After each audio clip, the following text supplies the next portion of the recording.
বাবারা, ওই যে গেছিলাম মুরাদনগর দিলালপুর, চরমনের একজন মরিদ ছিল, বিডিআরের চাকরি করতেন।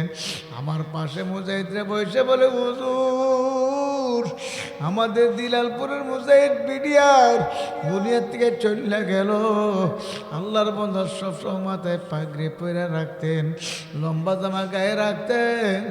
আল্লাহু আল্লাহ। আল্লাহর বন্ধু এতেকালের সময় ছেলে মেয়ে পাশে বসে রয়েছে, স্ত্রীও পাশে বসে রয়েছে। হঠাৎ সামনের দিকে তাকায় বলে, আসসালামু আলাইকুম রাহমাতুল্লাহ। যখন সালাম দিল, ছেলে মেয়েরা বলল, আব্বু আপনি কাকে সালাম দিলেন? কেউ তো আমাদের ঘরে ঢোকে নাই। আল্লাহ আল্লাহ। তখন তিনি বলতে আছে, আল্লাহ তোমরা চিনবা না, বুঝবা না, আমি কাকে সালাম দিছি তোমরা বুঝবা না, কাজে তোমরা জিকির করো লা ইলাহা ইল্লাল্লাহ। এরকম ভাবে মাওলার জিকির শুরু করিয়া দিল। জিকির করতে করতে করতে করতে করতে করতে আল্লাহর বন্ধু দুনিয়া থেকে চলে গেল। এত সুন্দর মরণ, বাজান মহতের সময় কালিমা পড়তে পড়তে বিদায় হয়ে গেল। সুরগুন সুবহানাল্লাহ। এ বাবারা, সবাই কবরে যাত্রী, কেউ দুনিয়াতে থাকতে পারবো না। তবে কি নিয়ে কবরে রওনা করলাম? কবর তো অন্ধকার ঘর, পোকামাকড়ের ঘর। এ বাবারা,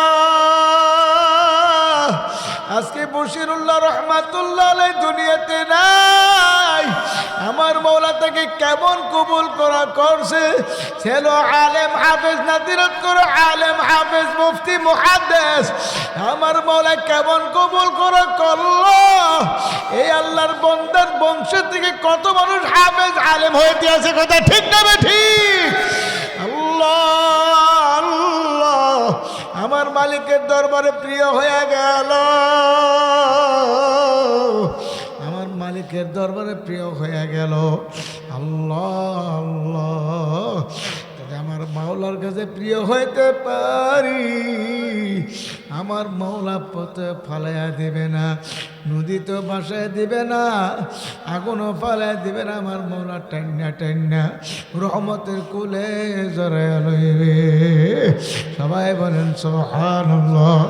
এই জন্য আমার বাজানদেরকে বলবো, নিঃশ্বাসের নাই বিশ্বাস। কার বাড়ির দরজায় কখন মালাকুল মউত আজরাইল হাজির হয়ে আছে আমারও জানা নেই, আপনাদেরও জানা নাই।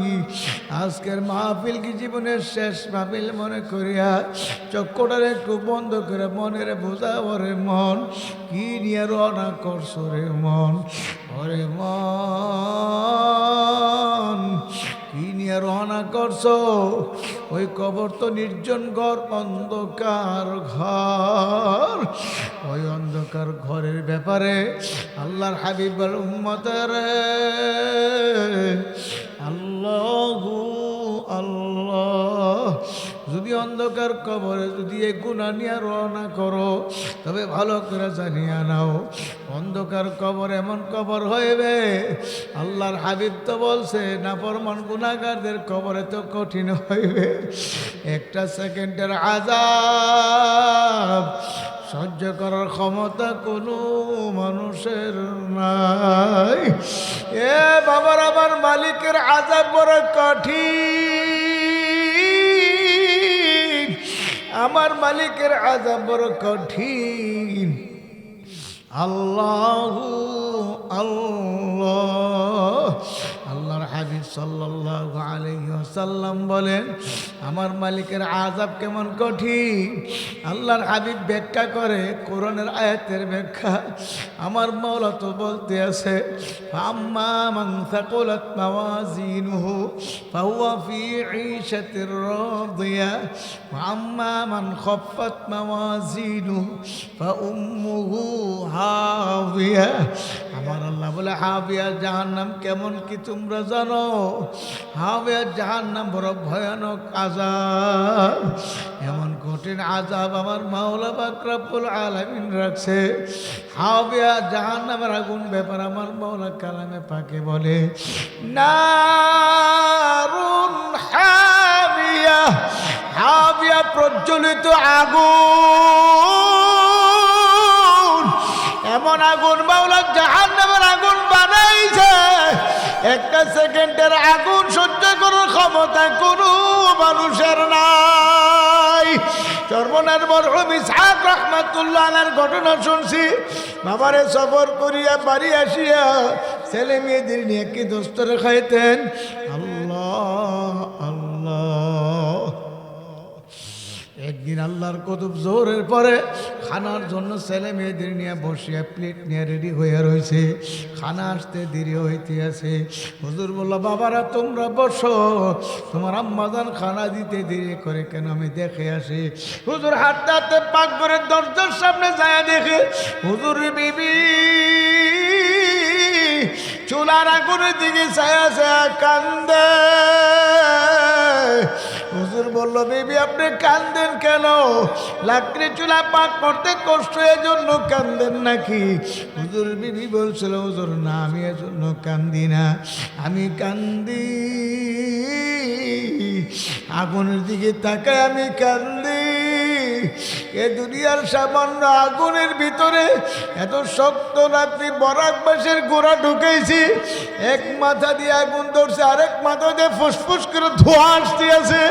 দুনিয়ার আগুন যদি আল্লাহু আকবার এত শক্ত লাকড়িকে জ্বালাইতে পারে, আমি যে কবর রওনা করছি। আল্লাহু আল্লাহ আল্লাহু আল্লাহ। হুজুর আমার কবর যদি জাহান্নামের আগুন ভরিয়া যায়, আমি কেমনে জাহান্নামের আগুন সহ্য করব? আল্লাহর কুতুব বলে বিবি আমিও তো জাহান্নামের ভয়ে কান্দি। একটা চিৎকার দিয়ে বিবির গলা জড়াইয়া কান্দার বলে ওরে আমার মাওলা রে,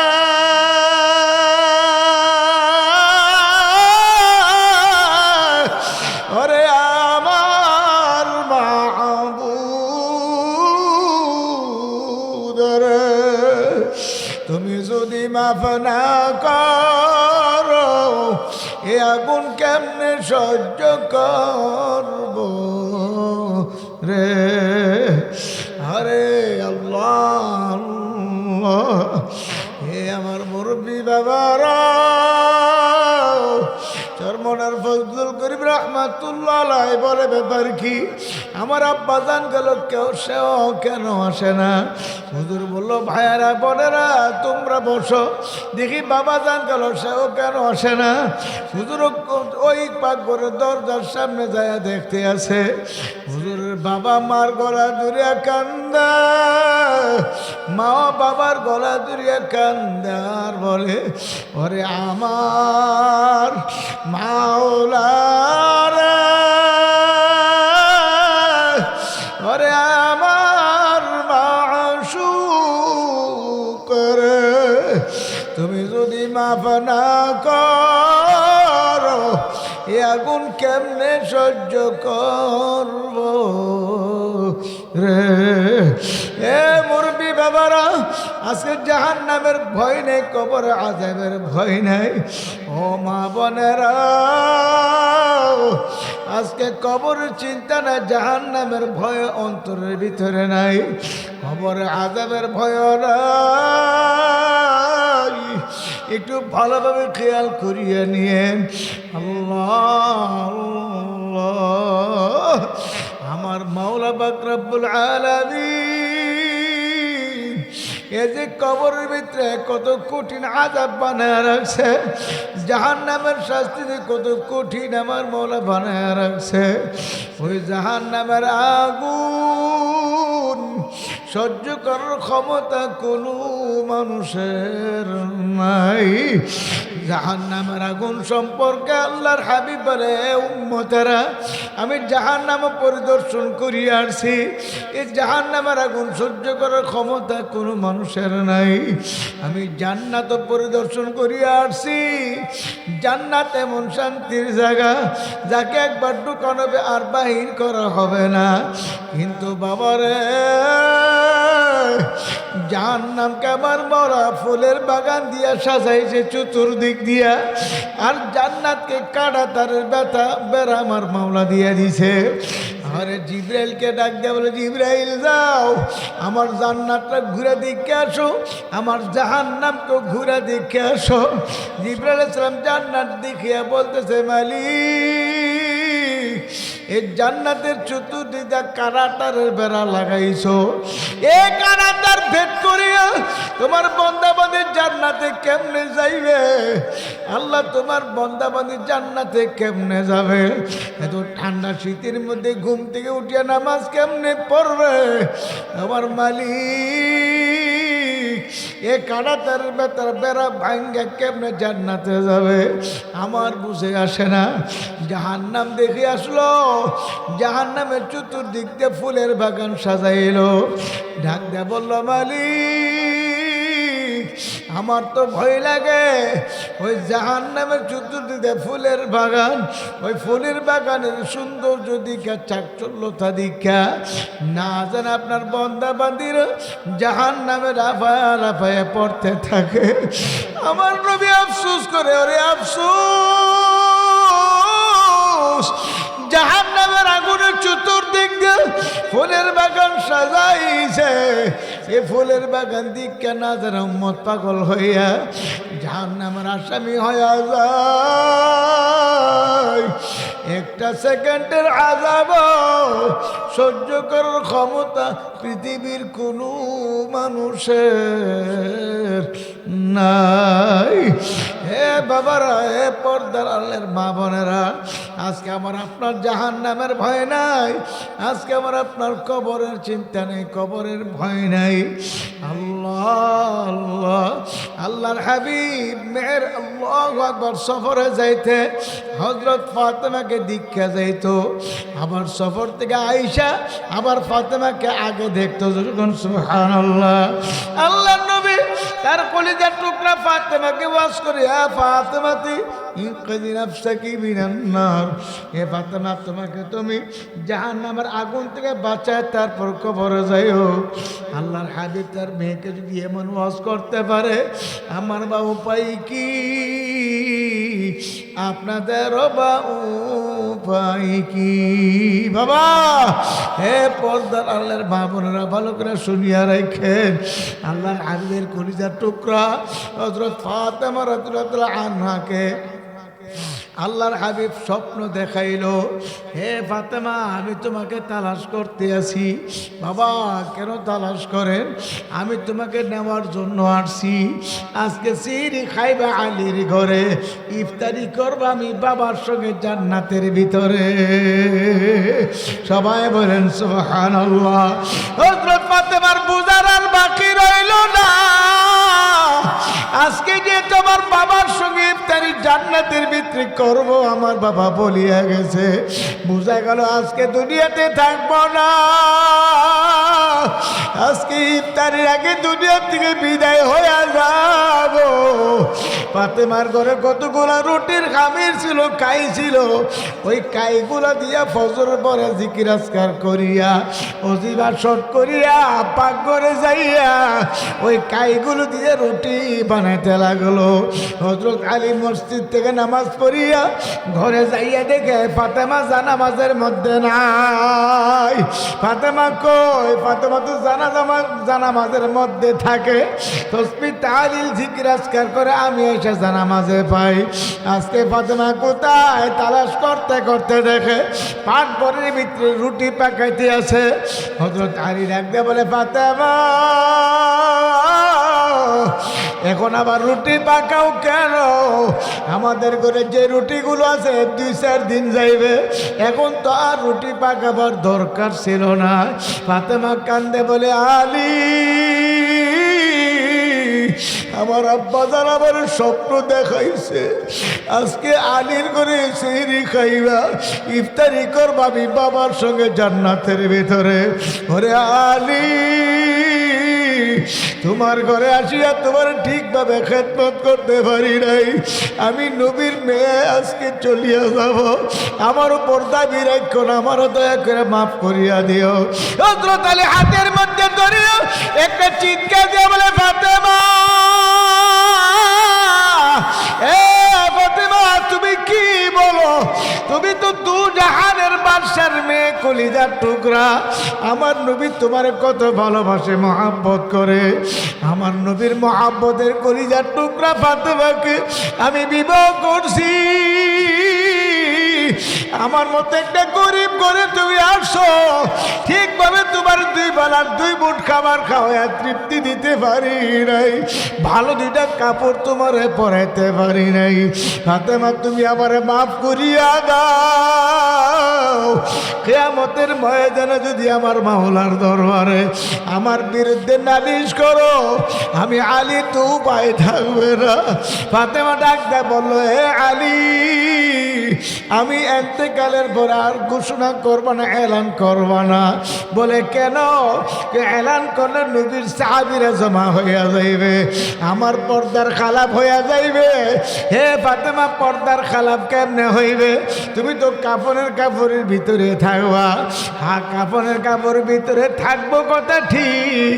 নবীর সাহাবীরা দেখবে নবীর কলিজার টুকরা ফাতেমা কতটুকু লম্বা, কতটুকু মোটা ছিল, এটা যদি দেখি আন্দাজ করতে পারে না, যেন আমার পর্দার খারাপ হইয়া যায়। আমার পর্দার খারাপ হইয়া গেলে আমি মাওলার দরবারে কি জবাব দেব?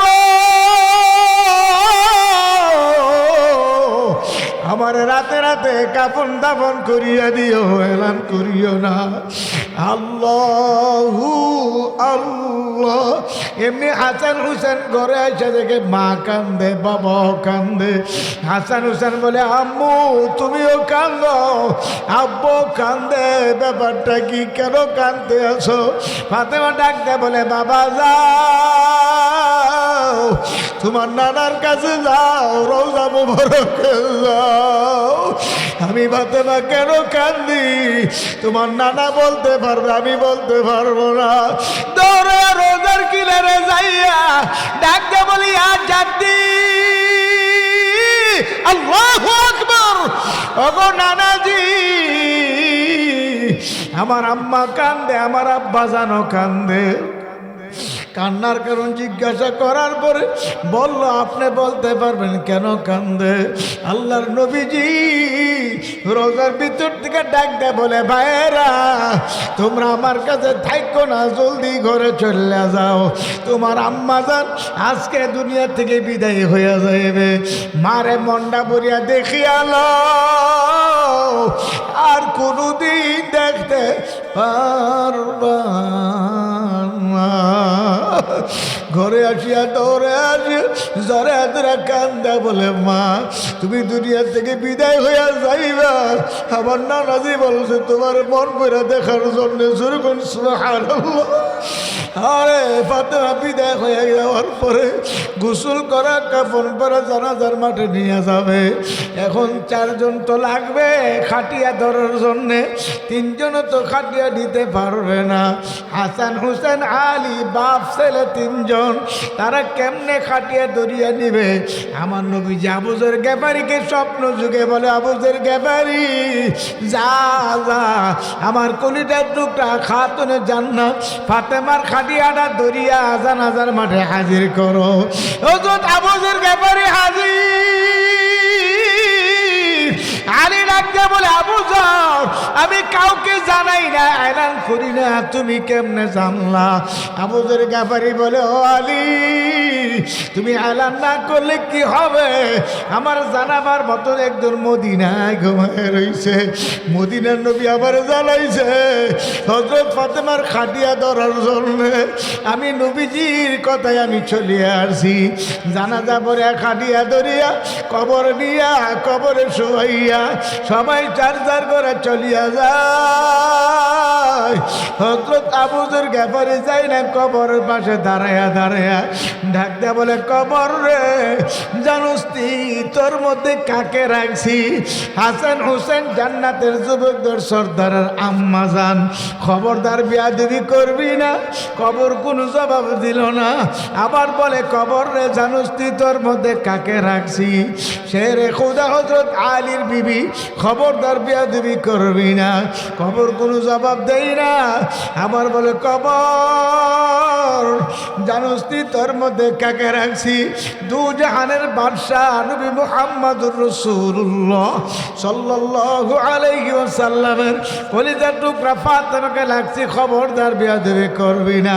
খবর ডাক দে বলে, আল্লাহ ডাক দেন, আল্লাহ ও মালিক আমার জবানটা খুইলা দাও, আমি আবু যর গেফারির সঙ্গে দুই একটি কথা বলতে চাই। আমার আল্লাহ কবর জবান খুইলা দিল।